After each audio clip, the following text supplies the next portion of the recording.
In the headlines, gunmen kill 7 in Plateau community despite 24-hour curfew. Protesters demand stoppage of building demolition in Kano. Nigeria's federal government declares Wednesday and Thursday as Eid al-Kabir holiday. And on the foreign scene, RSF announces 2-day unilateral ceasefire in Sudan for Eid celebration. Hello there, good afternoon and welcome to Trust News Update. I'm Abdullahi Ahmed.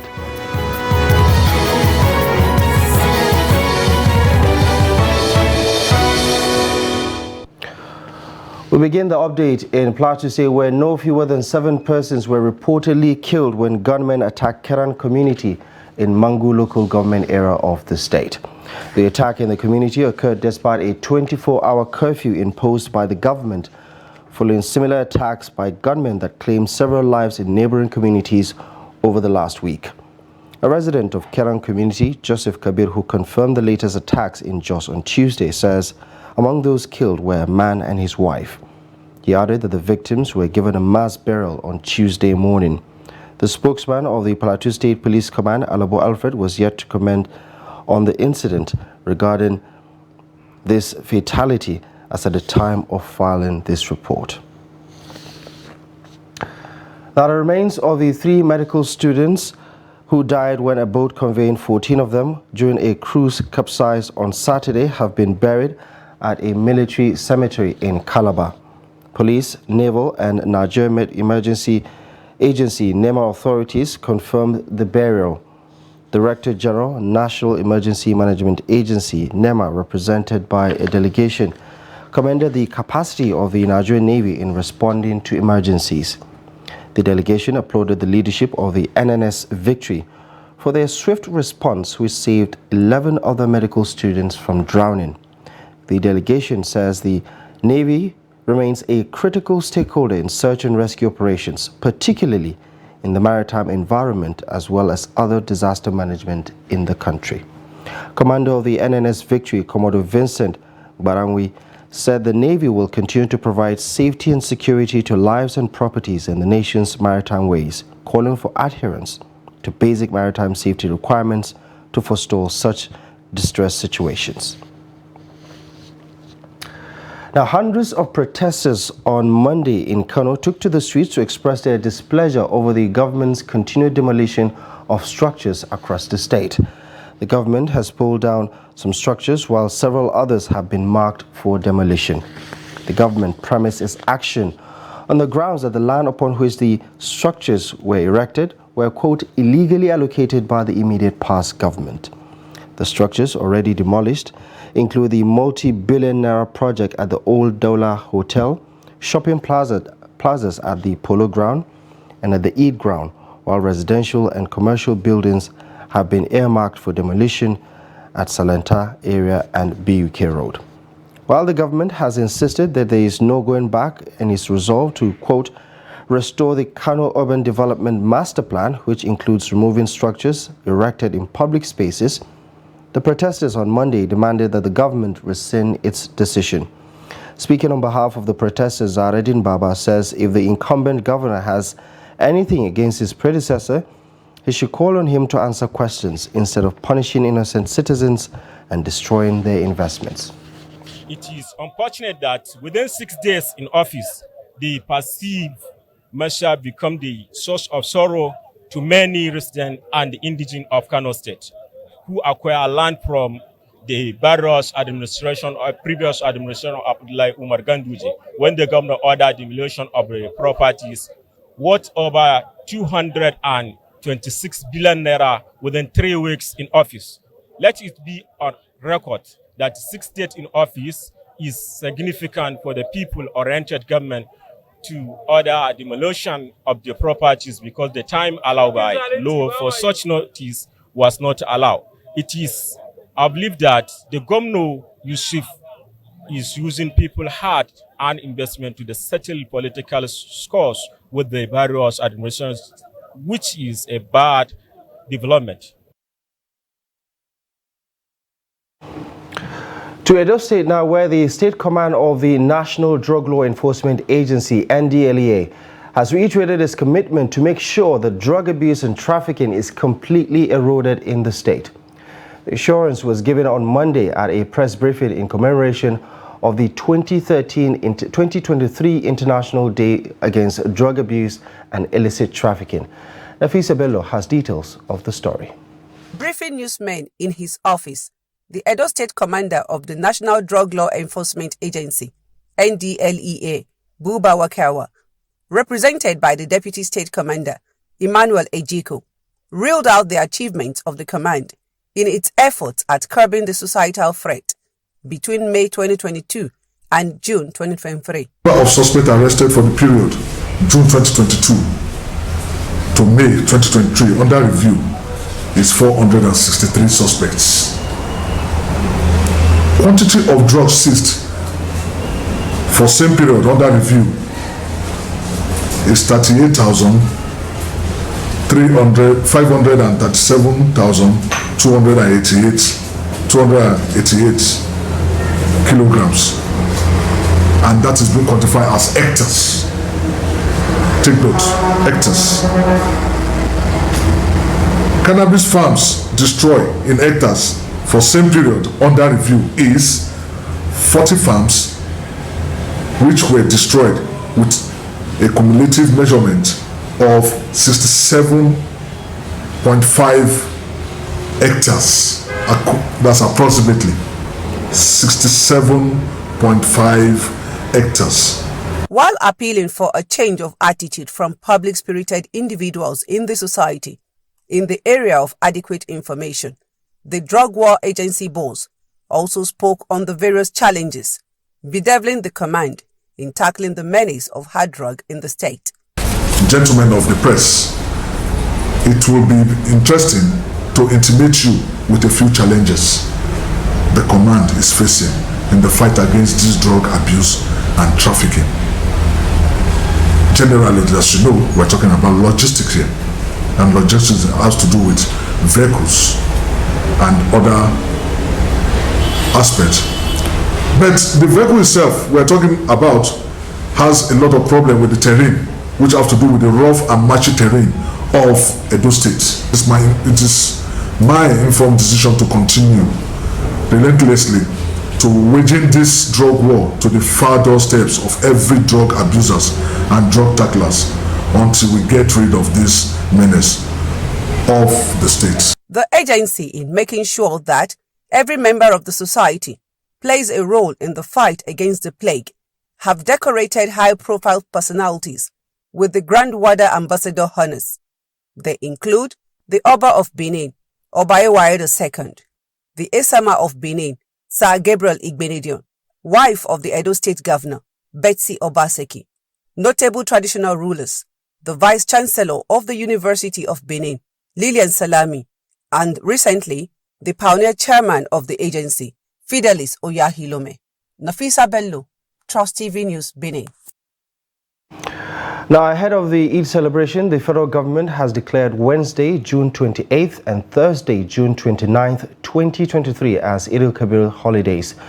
This was contained in a statement by a permanent secretary in the Ministry of Interior, Oluwatoyin Akinlade. Akinlade enjoined Muslims and all Nigerians to, quote, make sacrifices for the growth and development of our communities and our great country, Nigeria. The permanent secretary expresses hope that the prayers and sacrifices of the season will restore the much desired peace and unity the country desires.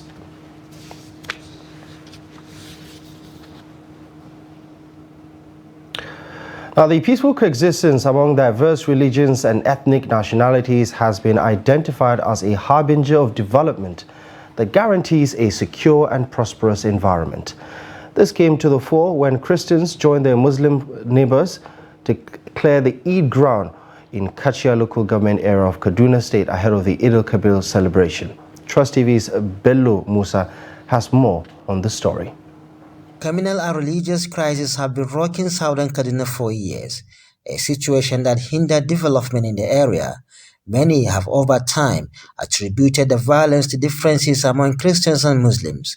However, with this gesture from Christian in Kachia local government area, the narrative is beginning to change as they join Muslim faithful to clear Eid ground for the Eid al-Kabir prayers. The motive is just for a peaceful coexistence among the diversity in Kachia, because Kachia is containing people of different ethnic group, different religions. So we feel if all of us will come together as one people, because all of us are God creation, if we come together as human beings, then we'll solve part of our problem.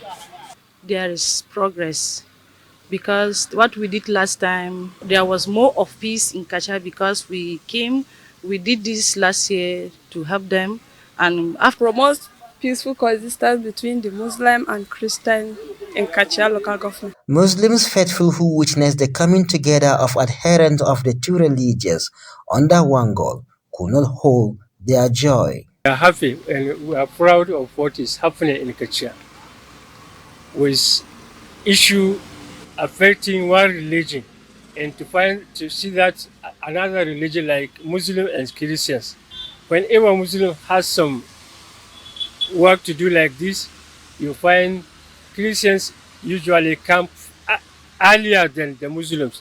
On a serious note, it's a thing of joy. We thank Almighty Allah for His blessing and for keeping us together as a united family. They said replicating this gesture in other parts of southern Kaduna and the state in general is key to reviving peaceful coexistence among diverse ethnic groups and religions in the state. Really, we appeal to our imams and pastors to be selling this idea to our neighbors so that they emulate what is happening in Kachia. What we did here today, I think, is a way forward for a lasting peace in Kachia local government. Now we are working our differences to become a uniting factor. We felt those dividing factors, those things that put us apart, if we can shun them, then we'll move together, we'll have a peaceful environment, and that is what we have been doing in Kachia for the past 2 years. The people in the area also appealed to new service chiefs to do more in order to curb the security challenges in southern Kaduna and other parts of the state. Bello Musa, Trust TV News, Kaduna. We're to Plateau State now, where residents of Jos and Bassa local government areas of the state are expressing their displeasure over the sudden hike in the price of maize in the market, since the situation is becoming worrisome. Some of the residents say the increase in the price of the commodity is forcing them to readjust their consumption level. Ado Musa takes a look at how the price hike is affecting the common man and chicken feed producers. This is the popular Jingir market, located in Bassa local government area of the state.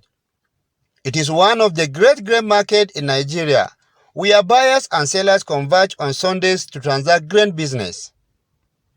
This year, however, the price of maize in the market, for the first time in the last 3 decades, has risen to 33,000 naira per bag of 100 kg.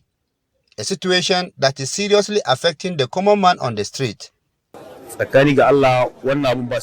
Honestly, we are not happy with what is happening. We all like cheaper things. The price of maize today is beyond our imagination. We are buying a measure at the price of 500 naira. It is not easy at all. How can a poor man survive? I used to buy 2 measures, but I have adjusted to 1 because the money I used to buy 2 measures is now for 1. Before now, you could get a mudu between 200 and 250 naira. Currently, we buy it for 600 naira, and there is no money. Everything is costly.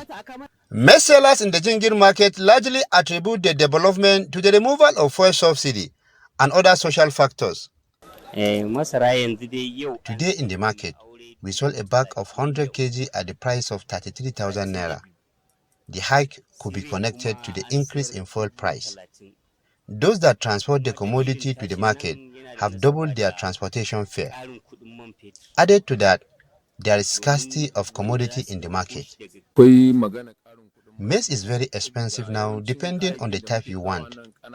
We have a bag of 32,000 naira and 31,000 naira. The removal of fuel subsidy is a factor because transport fare have been increased. The crisis in Mangu General area, where maize is produced in large quantity, is also a contributing factor because people are scared of going there to buy the grain. For producers of chicken feed, their capacity has drastically reduced. But farmers in the area say they are making so much returns on their investment. The thing is too bad for us because many of the people, if they come, we tell them the thing is high now. Some of them, they will buy it. Some of them, they refuse. That was the thing that appeared us now. It is a welcome development. We are happy that the price of maize has increased. This is so because we have spent a lot during the farming season, and therefore, we need to recover what we have spent. All the farm inputs that we bought for the farming were very expensive. We are happy with the price hike. What I spend in the farm makes me to become happy of the price because I will buy fertilizer at the highest price. If I buy fertilizer at the highest price, definitely I would love to sell my maize, my product at the highest price.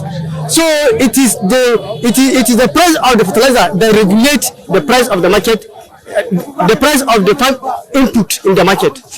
As the price of maize continues to go high, residents are looking toward when price of the commodity will come down to enable them buy sufficient food for their families. Ado Musa, Trust TV News, Jos.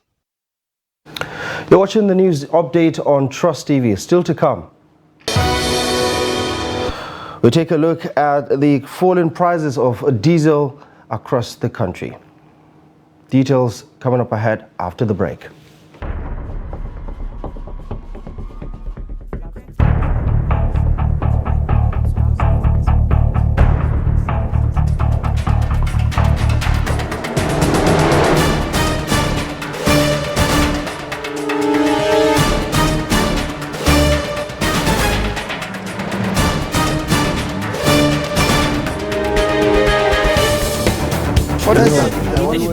That's great.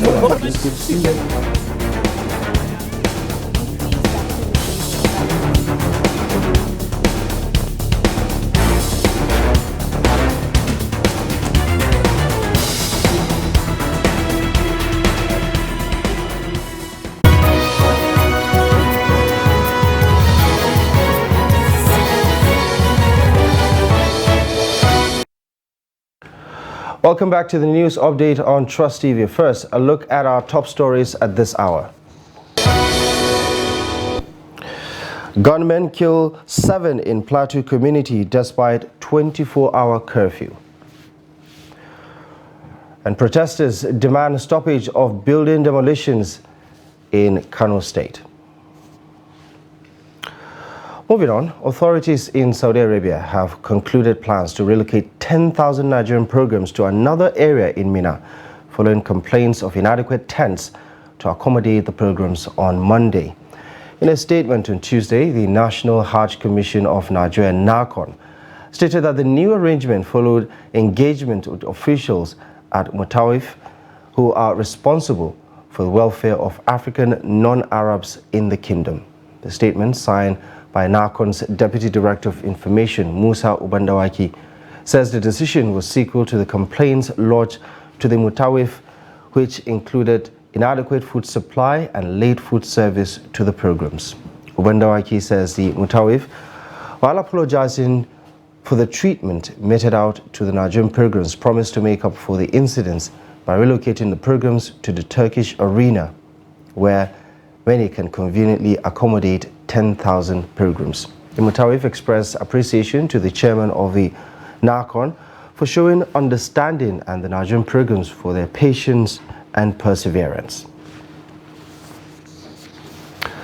Elsewhere, price of automotive gas oil known as diesel has crashed from above 800 naira per litre to 650 naira per litre in the last few weeks. Truck drivers in Gombe say the fall in the price of diesel is a welcome development, that it will ease their operations. However, it is not certain if the current diesel price will be maintained, as the federal government has commenced the implementation of 7.5% value-added tax on diesel. Here's Ibrahim Ismail with the rest of the story. Last year, when a litre of diesel cost more than 800 naira, truck drivers and businesses were the most hit, and costs of transportation of goods were also increased. It is, however, good news now for truck drivers as the diesel price crashed by more than 190 naira. Alhamdulillah, we used to buy a litre of diesel between 950 naira and 1000 naira, but the price has crashed to 670 naira and 700 naira. We wish diesel price will continue to crash. Prices of goods will decrease. People will enjoy.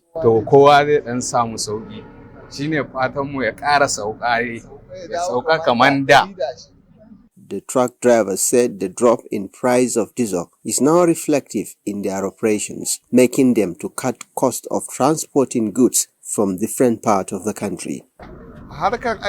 We have reduced the cost of transporting goods. If it cost 5,000 naira to transport a bag from here to Port Harcourt, it is now 4,500 naira. Before, it cost 1 million naira to transport fertilizer from there to Gombe, but it is now 900,000 naira.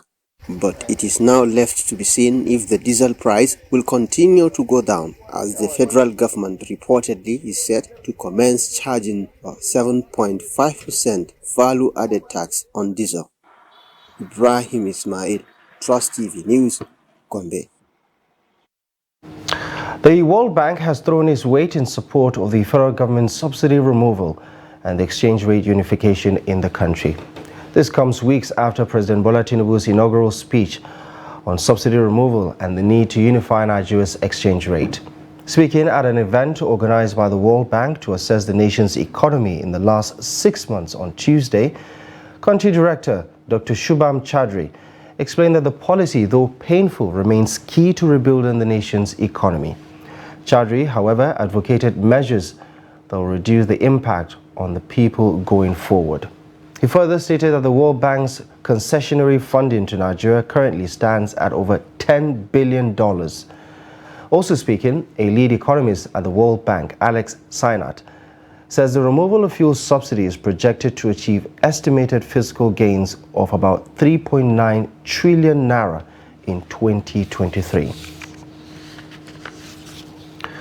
The commander of the Sudanese Parliamentary Rapid Support Forces, RSF, has announced a 2-day, quote, unilateral ceasefire for the Muslim festival of Eid al-Adha. Hameti expresses hope that the Eid holiday would provide an opportunity for reconciliation among the Sudanese people. The Sudanese army has yet to comment on a potential ceasefire. Eid al-Adha, or a festival of sacrifice, is one of the most important Muslim holidays, marking the culmination of the annual Hajj exercise in Saudi Arabia. In other international news, Colombian President Gustavo Petro has awarded medals to indigenous and military rescuers who took part in an operation to find 4 children who were lost for 40 days in the jungle after surviving a plane crash in the country's Amazon region.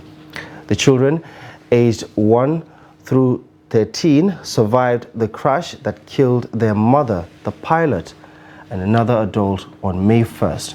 The children were eventually found on June 9th by volunteers from the indigenous Muru people following a large and complex search operation.